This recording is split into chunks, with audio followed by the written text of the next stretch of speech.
Out of all the trees that fell or fall, how many do you think get saved? Hardly any.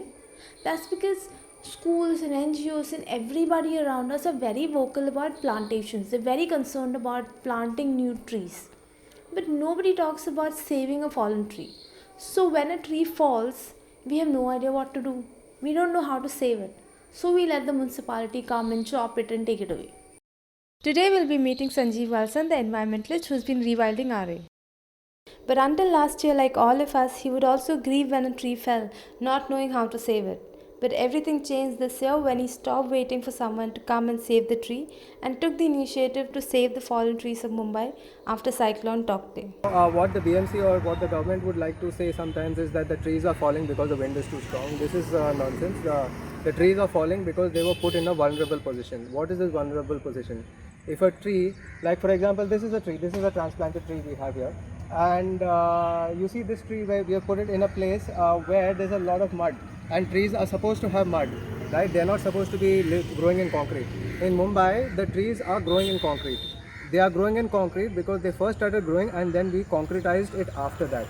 So there are many trees which are far older than the buildings and the roads that are near them. So what happens is that the tree grows. Once the tree grows, people think, "Arey, यहाँ भी road बना सकते हैं." So they concretize it. They just completely tar the road right up to the tree trunk. They don't want to waste 1 inch also, or they concretize it, or they use paver blocks or whatever. Now, what this effectively does is prevent the contact of the mud with the air, and that can result in infection in the trees. It can result in anaerobic bacterial growth, and also it does not allow the trees to breathe. It doesn't allow the roots to breathe. So eventually a compromised tree, whether it's 20 years or 30 years or 40 years old, will eventually succumb to the abuse that we put it to, and it will fall. And many of the trees which we have actually taken out from these fallen positions, we have found so many things tangled in the roots. We have found paving blocks, we have found iron bars, we have found cement blocks, we have found tarmac, we have found lots of plastic bags, we have found Bisleri bottles, we have found chips packets, we have found every damn thing except what should be found, which is mud. So it's amazing that these trees were growing to begin with. All these years they take this abuse, eventually they fall. According to the BMC and the newspapers, 70% of the trees that fell due to Cyclone Taukte were non-native trees and only 30% were native trees. In places like RA forest, we saw a lot of rain trees that have fallen. We see a lot of gulmohars that have fallen. Then a lot of copper pods have also fallen. Most of the trees that fell were non-native. And we also saw strong trees falling down, like for example peepals and banyans and pilkhans, which is ficus virens. And we have also seen a lot of mangoes that are falling, a lot of jamuns, and badams also. So many people are okay with losing a tree as long as you plant another one at the same spot. But like Sanjeev says, imagine one of your parents dying, and then you say that okay, so my parent has died, and okay, fine, so I will conceive and have a child, and that child will replace my parent. That makes no sense, right? It's the same with trees. You cannot replace a 40-year-old or a 100-year-old tree with a new sapling. It makes absolutely no sense. See, planting sapling is a completely different take actually. So when you are doing a sapling planting, you are waiting for some kind of a period to really give that kind of a green zone. Here what we are doing is like taking advantage of the existing tree which has got a huge trunk, huge girth, and overall foliage when it forms into a beautiful tree will really save a lot of time. A sapling which will eventually take at least 9 to 15 years to form that kind of a huge canopy. Many people think a fallen tree is a dead tree, but it's not a dead tree, it's just a fallen tree. It's just a tree that's out of the ground. So the only thing you need to do is put it in the ground. Now, if you lose a tree, you are losing tons of oxygen that tree was giving you. You are losing carbon sequestration. You are losing the filtration of the air that this tree was doing.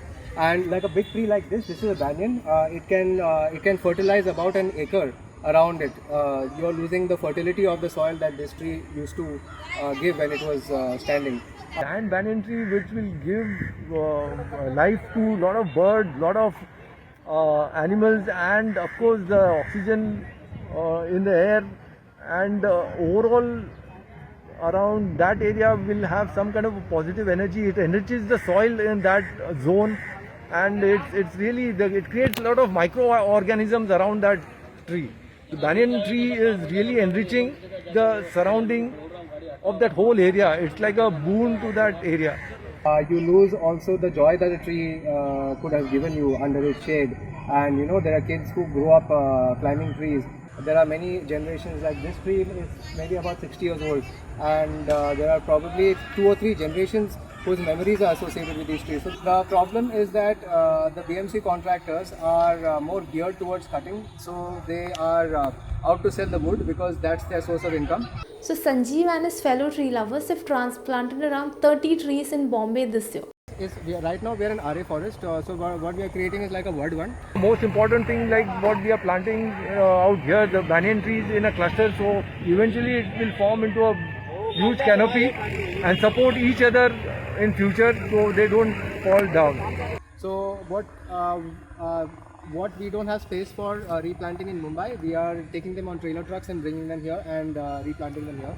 What we can replant in other places, we replant in other places. Like you know, in Lokhandwala and in Goregaon, we've transplanted in the same spot itself. So it was more cost effective. And so we have done 30, out of which 28 are successful. 2 haven't survived. We are unhappy about those 2, but we are also happy about the 28. A positive sign is of course like this. You see on this banyan tree we have new leaves sprouting, which is a very good sign.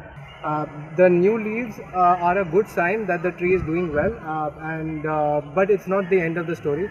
You also have, like for example, here you have some fungal infection in the monsoon. This is a risk at the cut parts. See this white stuff and the green stuff. We spray.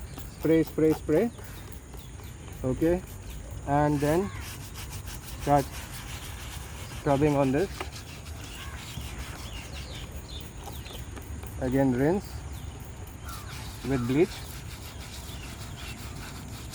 Again do this. So you have to do this quite often, as long as the fungus threat is there. So with these trees we may even have to do this throughout the entire rainy season. And for this kind of work you need more volunteers and you need dedicated staff. And this is what the government doesn't do when they do these transplanted trees, right? When they cut trees for a project and claim to transplant them somewhere else, they don't come back to check the health. That is why they have such a poor survival rate. Another important thing is that it is not like a sapling in another way. A sapling normally prefers to be around wet, moist areas. So with saplings you normally try to prefer low-lying areas where it remains wet over there. With transplanted trees you try to prefer higher areas where the soil drains off, the water drains off faster, and where there is more dryness. You don't want more wetness. A lot of newcomers would think, wow, you should plant it over there because there's more water there, but that is the opposite of what we should be doing. We should be planting where there's less water. Okay, so then take the water from the groundwater later, when once the roots are fully developed, it will go down. It doesn't need this water. It needs the dryness so that it can re-root without fungal infections. And of course, it needs a bit of a rooting hormone. We use an organic rooting hormone. So now let us get to the expenses. How costly is it to save a tree? So there's this big misconception that replanting a fallen tree costs a lot of money, like a few lakhs, and you know, it has to cost minimum 30,000-40,000 a tree or whatever. But we've been working on an assembly line system where we work on several fallen trees in the same neighborhood. So the cost of hiring the machinery like the JCB and the crane and everything gets spread over several trees on one day. So we have been working at a cost of close to around 6,000 per tree. For a normal transplant close to the site where it fell, and in situations where we translocate the trees, like when we put it on a trailer truck and take it to some other place, like we took this Worley tree or that Dharavi tree to RA and we have replanted it here. There we are working at a cost of around 10 to 11,000. Now a tree that is worth lakhs, you have replanted it in a forest for 10,000 bucks. Okay, or if you replanted it on location for 6,000 bucks, it's nothing. It's actually nothing. It's a no-brainer. You have to do it. So trees keep falling throughout the year, even when there is no cyclone. But just in Bombay, there are a lot more fallen trees waiting to be saved, but it's not happening due to lack of funds. So this cannot happen without us financially helping them. So the cost is not a lot to save a tree. So let's just chip in whatever we can. Please follow the link and please donate anything, whether it's 100 rupees or 10,000 rupees or whatever. So far we have raised about 1 lakh. Our target is 3 lakhs. Please help us because we have more trees that are fallen. We can just save them instantly. We can save them this week. So if you guys donate, we can save a lot of trees. And we'll keep updating you on which trees are saved. And if you want to give somebody a gift, the best gift you can give is saving a tree in their name.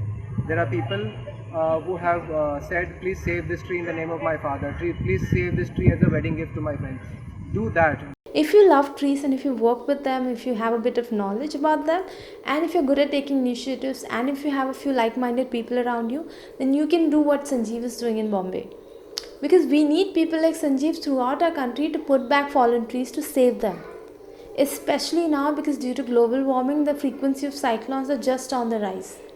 So you can get in touch with Sanjeev on Instagram or Facebook, and I'm sure I'll be more than happy to help you guys. Until we meet next time, take care of your environment as well. Bye bye.